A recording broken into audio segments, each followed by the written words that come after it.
Good day to you all. My name is Dr. Joseph Ajao, known as Dr. Joe in boxing feed community. My friend Steve Wellington requested that I should give my take, my technical analysis to the people that listen to his boxing podcast.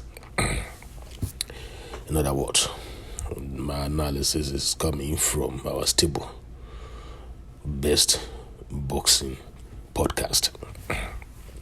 He requested that I should tell the people my views and what I thought that may possibly happen against Usyk and Ajao in their coming bout. To start with, I watched the playback of the first first fight. I watched it severally, and I discovered many things that Ajao did not do. Basically, what he did wrong, though he tried his best, but his best was not enough to regain his titles. What I discovered and deduced as follows. Firstly, before they fought the first fight, the bout, Eddie said he wanted Ajao to outbox Alexander Usyk, in which I vehemently came against, because I advised Ajao, Anthony Joshua, not to do that, because the guy has a wealth of boxing experience, and more so, he's been boxing before Ajao. That does not count at times, but they are both Olympians.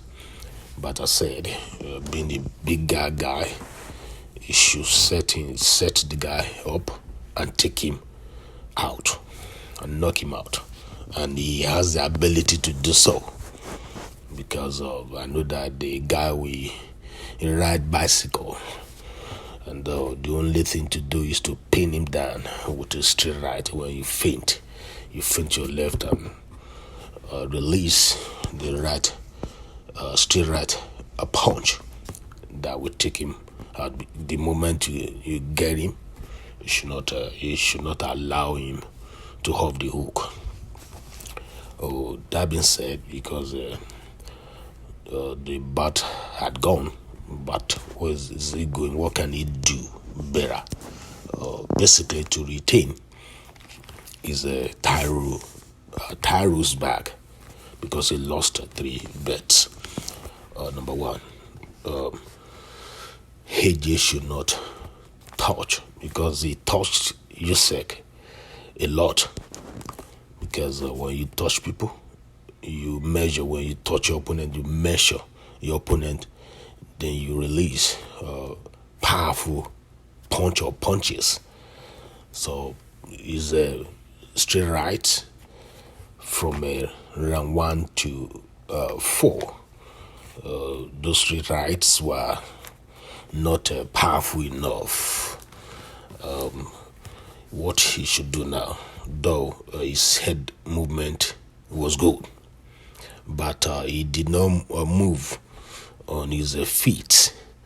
I want him to be fleet. I want him to move around, dance around. Don't allow him to use his footwork in order to overcome you, and you have to study him, because let me say this.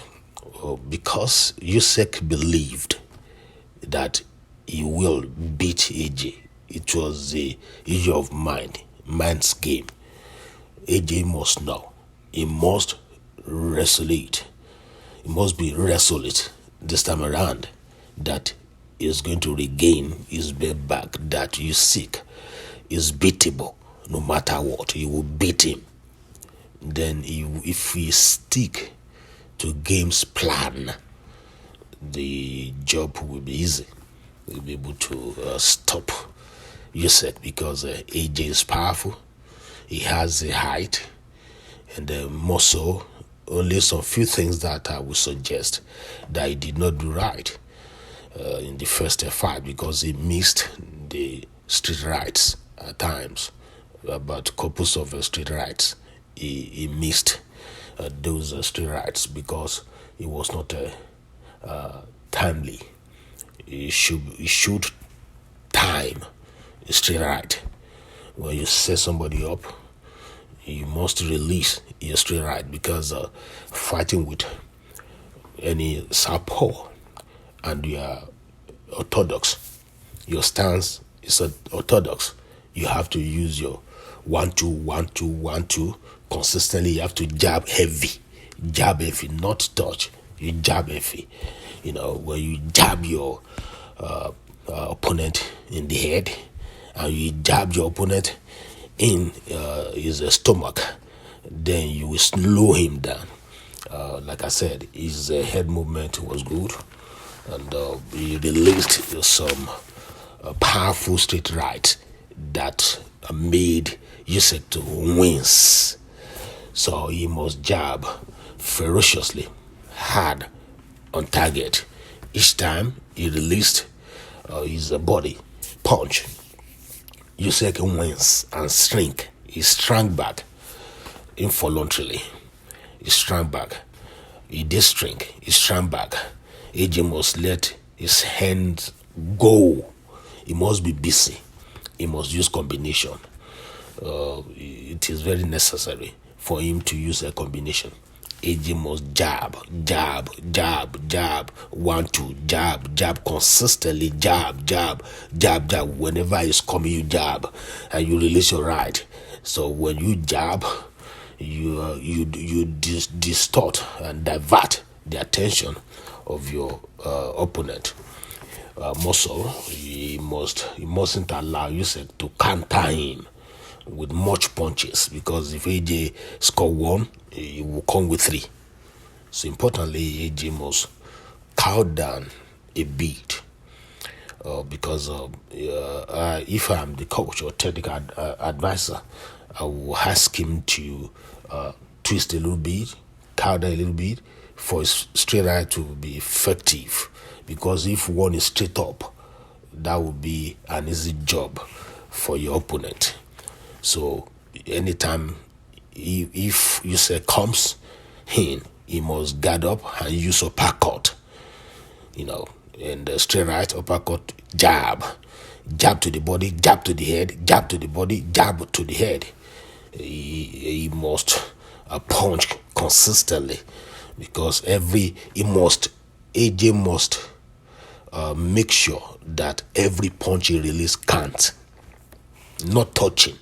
No, don't touch. You should not touch or feel the impulse. No, and you should stop being a nice guy in the ring. Somebody that is coming to take your bet and you are being good, being nice to know, because that is fight. You should not allow anybody to encroach into your territory. So that is what I would tell him. You should come to this fight with robust stamina, strength, courage, determination. You must read Usyk, study Usyk in every round, especially when it gets to champions round. He must not allow him to dictate the pace. He must use his right hook. He forgot his hook, the kind of hook that flopped Andy Ruiz in New York when he used the combination and came with a cross hook. He flopped the guy. So you should remember what he did right and was an advantage to him. He has to import it into every bout. But this one, he should make sure that he win the bout, because by not winning the bout, that will reduce his value and his career might be in jeopardy. AJ must perfect his straight right with good timing and follow up with barrage of punches and onslaughts. In closing, if he does that, he will be able to stop Usyk, get his belt back. Matter of fact, maybe he's going to fight the Gypsy King. I know he would. I prophesy. I know. I predict this. Tyson Fury, the Gypsy King, will come back to fight him.